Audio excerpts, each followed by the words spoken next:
Alright guys, what's going on? Yeah, so basically I finally got around to doing this shit. As you can see, I put a V-band there and I put a V-band there. So that's if I could take that off, and then I'm gonna put a V-band there to go to the turbo, then I can pull that out and then pull that manifold off. That has a V-band, of course, that wraps around to the back. So there goes the clearance. I got good clearance all the way around. Basically now I just need to go put this V-band, here, and then work this pipe to go where I need it to be. But that's about it. So, little quick short story. The reason why I didn't get to this sooner was because this is a 2 1/4 V-band. I ordered it. It was supposed to come in last Friday. Or actually, no, I think what happened that weekend I said I was going to work on it. I started playing with it, and then I'm like, damn, I need to put a V-band here, because if I try taking that off, I'll hit, this frame rail. There's about, from the eye, yeah, probably about, 1/2 inch clearance there. But if it hits, then I can, rub it down or whatever, do clearance, whatever. But anyhow, so I ended up ordering this clamp. So it came in on Friday, and, well, supposedly came in. Checked my mail, I didn't see it. I'm like, what the hell? So I checked my neighbors' mailboxes, I ain't see shit. And I go, and the next day, Saturday, I go to the post office, and I'm like, yo, where's my package? They're like, oh, we don't know. We know, the most that it says it was delivered. I'm like, well, it must have been delivered to the wrong house. So, anyways, tired of looking at that shit. So, and then I went, and Saturday, nothing. Sunday, nothing. And I was like, fuck that. So Monday, mail came, nothing. My mail comes around 6 in the evening. So I went and I put in a request, eBay, thing to say, hey, I got it. Supposedly, not I didn't get it.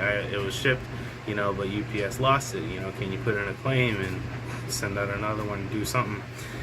So next thing you know, I said, let me go and check this mail again. Well, voila, 7:54 or something like that. It was in my mailbox, and then USPS, updated it and said it was there. So I got it in, and basically now that's where I'm at. I'm doing this. I'm off tomorrow, so I'm gonna finish, doing this rest of this piping to go there, and then brace the turbo, and hopefully I can get that all done tomorrow. Here, I already welded the back there. I just need to weld that one, and then those V-band clamps, and then this 3-inch, and do all that. But that's how we do it tomorrow. I'm about to go jump in the pool because it's hot as hell. But anyhow, that's where I'm at. So hopefully, I'll get this all situated tomorrow. I'll get the turbo placed and see what's up. All right, late. All right, hey guys. I guess I was working. I had this Briggs & Stratton motor. I threw a rod in that guy. I'm thinking about opening it up, because that's where that piston came from, is from a lawnmower thing like that. So anyway, this is my old trusty one, but then I I did a motor swap. That's exactly what I did a motor swap. So that was the old motor, and then the new motor. Oh my god, look under the hood. What, 12 horsepower Briggs & Stratton. Yeah, so just got done cutting the grass and shit. But then today I went and let me see, I have it over here. I was gonna finish up doing the piping to get the turbo mounted and stuff, and I don't have the flange with me. But basically what happened was I had bought that T4 flange that was nice, because it was what do you call it? Remember, I don't know if you remember it. On the other side, the 3-inch pipe would sit directly in it, and I would get a nice place to weld, and the whole shebang, yada, yada, yada. Well, damn HX and all this. All those is like, the same diameter T4 flange. The mounting points are wider. Or it might be that the flange is, cut wrong. But regardless of what, it's most likely that they're wider. So I ended up going and taking the flange, and then I was going to drill it out, because it just needed, to have a little bit, opening up like a 1/4 inch on each side. I started doing that. The damn drill press freaking head was flexing and it wasn't going, and I didn't want to be there all day, so I was like, fuck it. So I ended up finding a flange, what do you call it, that's you know, for the HX52, but they also had like some mounting tabs that come out on one of the, you know, it's on two sides of the flange. So that's going to be good, because I was planning on using what's that thing called, the, or like bracing the turbo to you know, hold up the weight. You know, basically kind of off the turbo. It'd be kind of hard because there's really no like bolts or anything, but then I was going to do it from underneath where this was, so it'd be the flange would go here, then this, and a nut and bolt, and then I'd put like a thing to hold up. Well, on this one, it's got ears on there, and it's got two, so that should be enough for me to you know, brace it and do whatnot. So another waiting. It comes Tuesday. You know, I'm kind of aggravated because I wanted to, you know, like get her done and get it lined up, but at least, you know, I got the other piece on the car done, which, in case of you guys, I kind of referenced it on my other video, but you know, it's there. I still gotta, you know, finish up the welds and do whatever. You know, yeah, that's, you know, coming from the other side, V-band take out. I was gonna put a V-band there, but I decided not to. I'm just gonna do the pipe, you know, hard, because if I can disconnect there, then that will just, you know, come out once you take out the turbo, whatever, yada yada yada. Yeah, that's about it. So it's coming together. I put my alternator back on and stuff, and so remember, the turbo's gonna sit here. This pipe, you know, comes here. What I'm gonna probably do is weld a 45, or sorry, a 90, and then another 90 to probably come out and then hit, you know, sorry, come out here and then here. So do like an S, and then, you know, basically that would be the inlet, I guess, of the radiator, and then out after it cools into the block. But that's all. So it's all fine and dandy, but we'll see what's up. But alright guys, like, hey, what's going on, guys? Yeah, just doing some work today, solar eclipse day. I've been doing some work, I just didn't get a chance to upload. Just been busy with, you know, between work and all the other stuff. But basically, this is where I'm at right now, and I will show the other videos either before or after this. Alright. So, like I said, did all that, got my turbo brace up. I ended up buying that flange, and then what we ended up doing was a 3-inch pipe that's there. You can see I tacked it, but basically just put it in a vise, got it to square off like a T4, you know, area, and that worked perfectly. So the turbo, you know, of course, like we said, is always going to sit like this. I'm going to open this up a little bit and clean this up and make it look pretty. What do you call it? Next thing after that, like tomorrow, what I need to do is I basically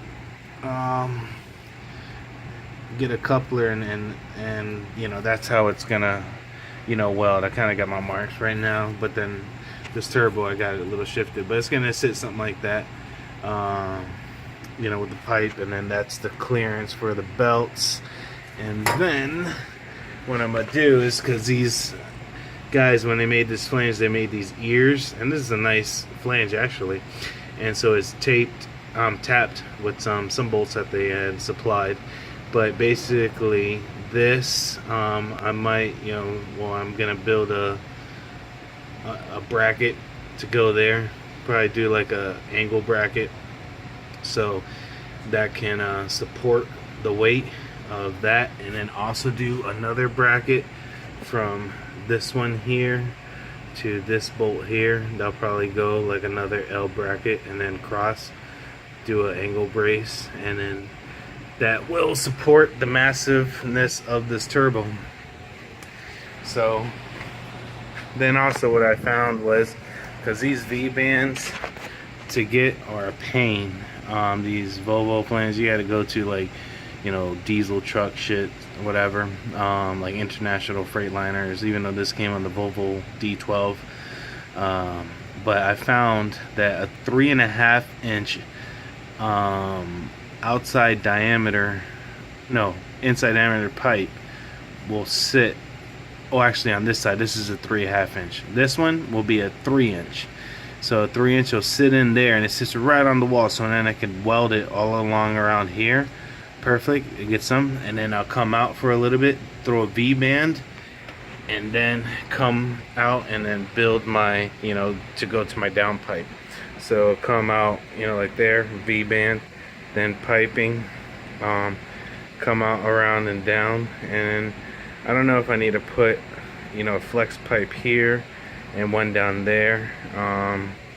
Actually, no, I need to, just in case. Or if not, I could just put one on, I don't know. Maybe I might do it on that to hide it. But yeah, so do that and then come out and then go down and then, you know, exhaust out. I've been contemplating, you know, like a 4-inch exhaust and shit like that, but, you know, 4-inch pipe and, you know, everything's just expensive as a motherfucker. And, you know, 3-inch pipe will work, you know, well. And then especially, you know, since I'm doing, you know, there goes the 44 mil wastegate. Since I'm doing a dump tube to open atmospheric pressure, that's basically like opening up, you know, unicorn shit. So basically, but there's not gonna be no back pressure when this bitch is opened up. You know what I mean? So that's a good thing that I do like about open dump. A lot of people do not like it because it's loud, and I understand you don't really need it, but you know, when you're on high horsepower and you need to make sure that you don't have no restriction in that exhaust, once you have, you know, like an open dump and not running back, it's just, you know, basically like another exhaust, you could pretty much say. So, and then if you guys are like, oh, you know, maybe you could put a muffler, you know, on your dump tube. Put a muffler on dump tube if you're worried about the sound. But besides that, it's gonna go somewhere. I've been, you know, once I get this mocked up, you know, I kind of want to do somewhere here. I wanted to do it, you know, on a radius, but I can't put it here because it will hit the radiator. And then over there, it's just running too close to the power brace and, you know, all that. So what I'll do is put it in front, come off with a slant, so it, you know, goes, and then basically just dump it how I need to. But that's the next thing. But as long as I get all this exhaust done, then I can come and start working on the intake. Once I'm done with the intake, the next two biggest things are ECU, injectors, and wiring. So, and then we should see this baby turn on. So hopefully I can, I'm thinking I might be able to get that, you know, before December. But alright guys, like,